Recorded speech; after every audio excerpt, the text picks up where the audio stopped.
Aujourd'hui, nouvelle séance, la 6e, consacrée au début de l'humanité. Après avoir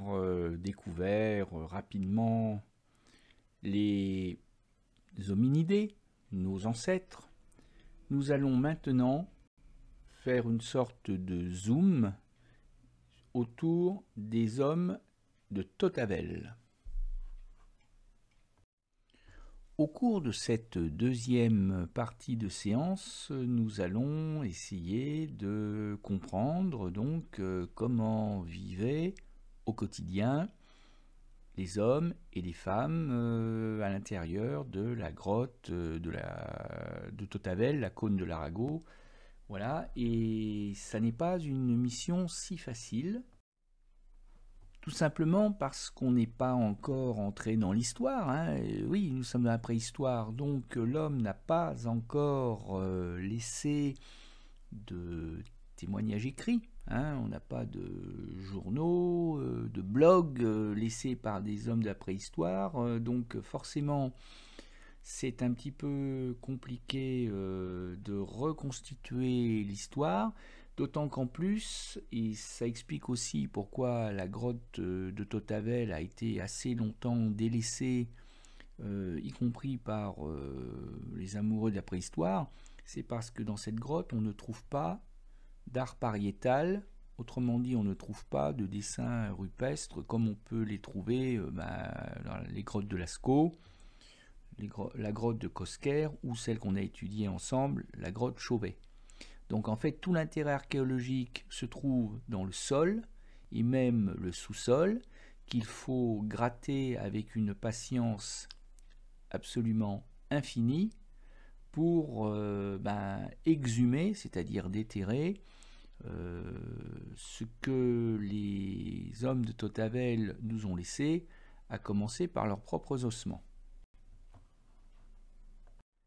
À partir de là, on peut établir des hypothèses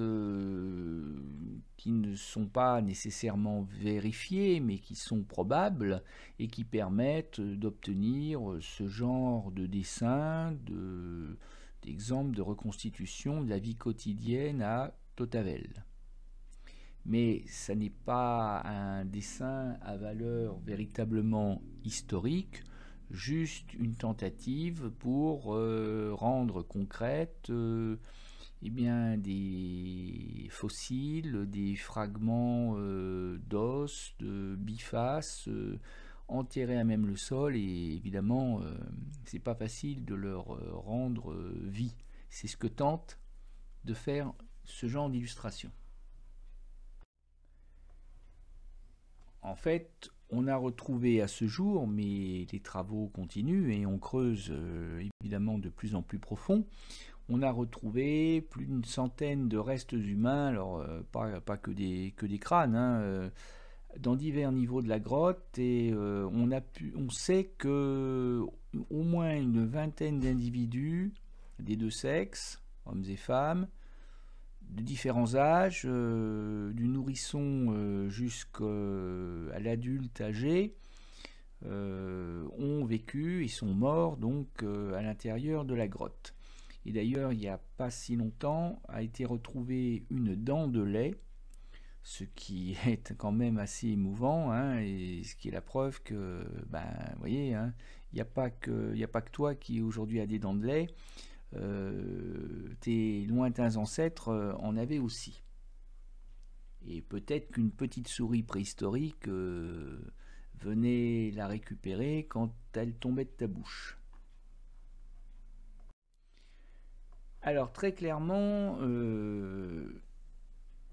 on meurt jeune chez les hommes et les femmes de Totavel parce que la vie quotidienne est rude,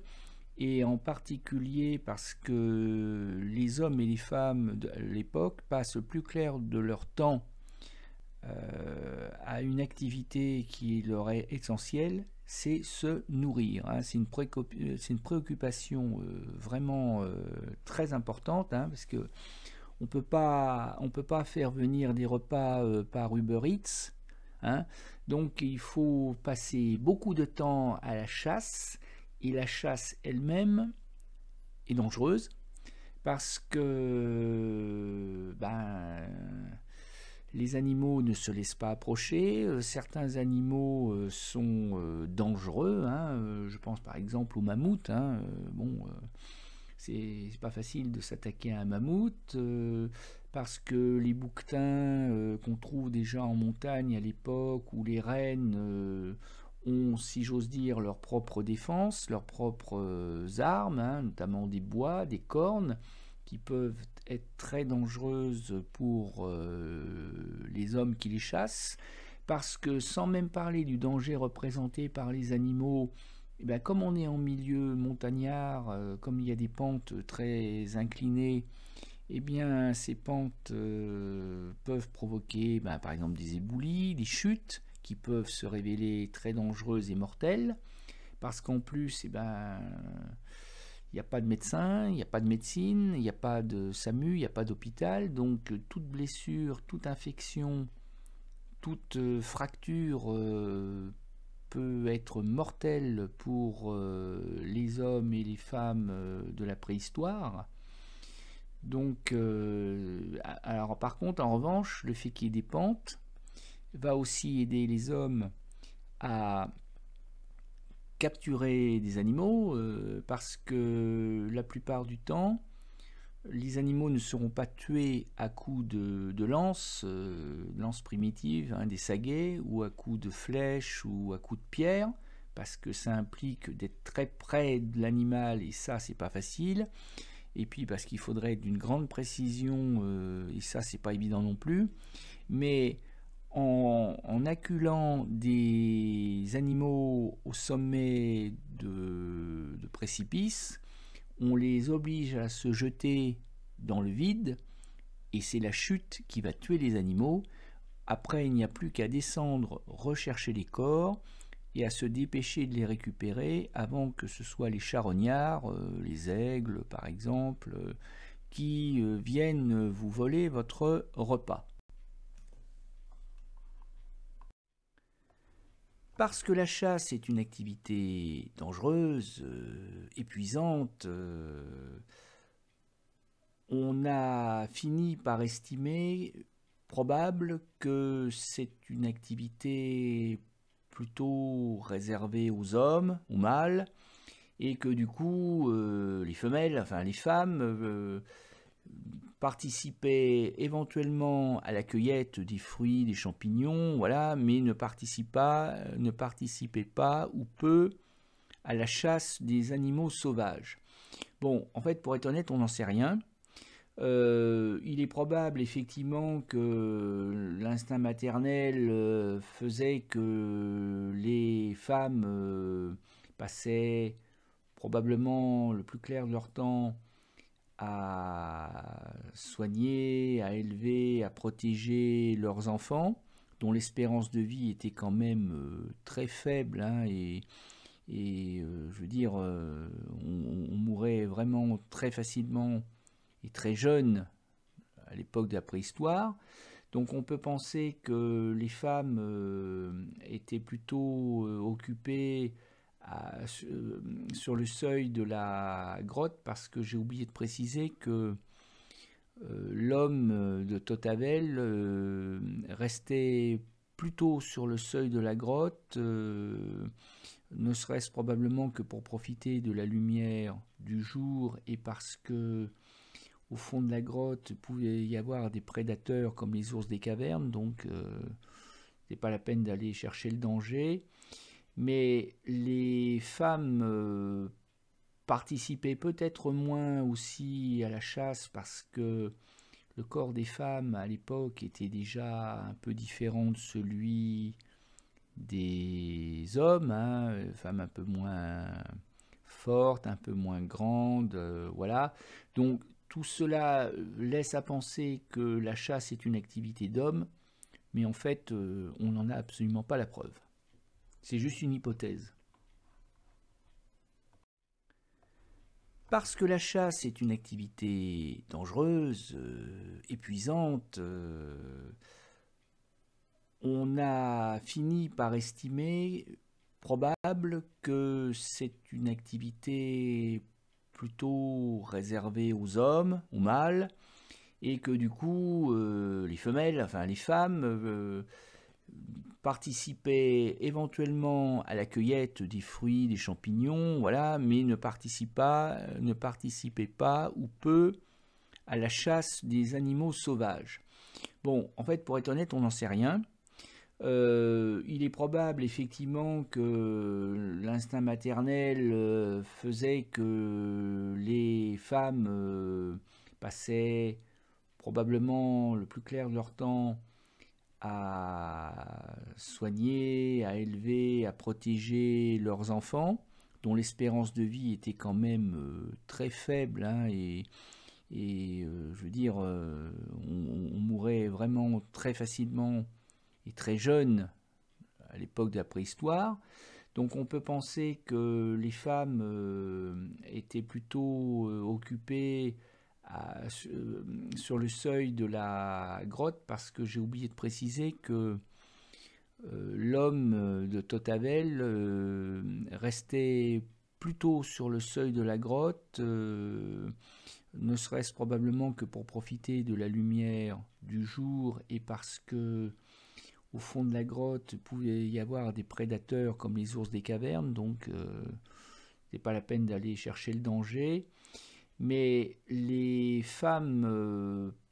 participaient peut-être moins aussi à la chasse, parce que le corps des femmes à l'époque était déjà un peu différent de celui des hommes, hein, femmes un peu moins fortes, un peu moins grandes, voilà. Donc tout cela laisse à penser que la chasse est une activité d'homme, mais en fait on n'en a absolument pas la preuve. C'est juste une hypothèse. De la même manière, parce que la chasse est une activité éprouvante physiquement et sans doute dangereuse, les hommes âgés ou les hommes inaptes à la chasse, eh bien, ma foi, vont avoir une autre utilité sociale à l'intérieur du groupe. Donc on voit par exemple sur cette reconstitution un homme âgé, tout simplement parce qu'il a les cheveux et la barbe blanche. Alors il ne faudrait pas croire qu'il a forcément 70 ou 80 ans, il en a peut-être qu'une trentaine, mais parvenir à l'âge de 30 ans à l'époque, c'est un quasi-miracle, c'est un quasi-exploit, parce que les occasions de mourir sont tellement nombreuses que l'espérance de vie, sans qu'il soit possible de l'estimer de manière précise, est quand même faible. Hein. On sait par exemple qu'au Moyen-Âge, donc une époque bien plus récente pour nous, l'espérance de vie tournait à peu près aux alentours de 30-35 ans à peu près,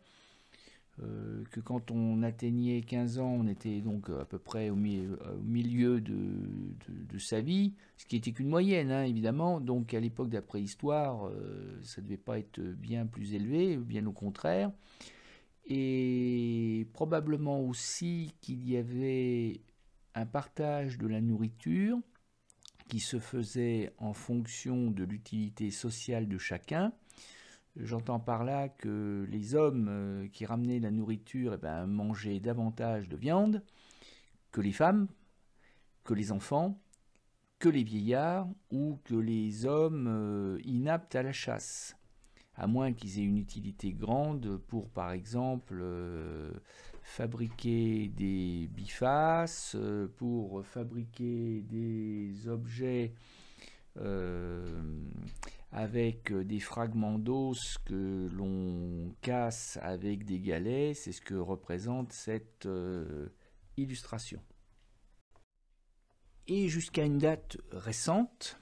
eh bien, comme on n'avait pas trouvé de traces de feu, pas de charbon de bois, pas de cendres, pas d'ossements brûlés, eh bien, on en avait conclu que l'homme de Totavel, la femme de Totavel, ne maîtrisait pas le feu, et ça a posé d'autant moins de problèmes que, comme on a toujours, depuis longtemps estimé que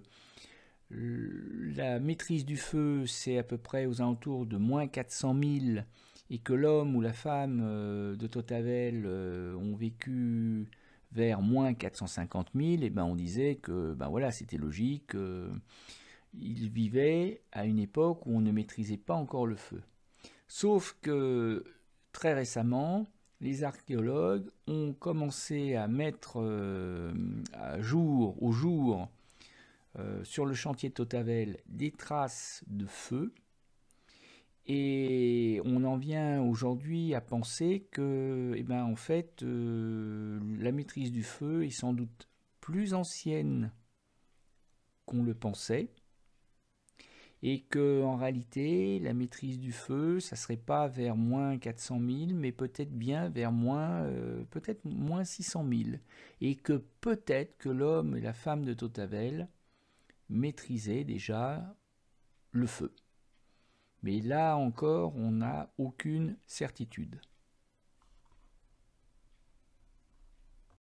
Alors par contre, ce dont on est sûr, c'est que le renne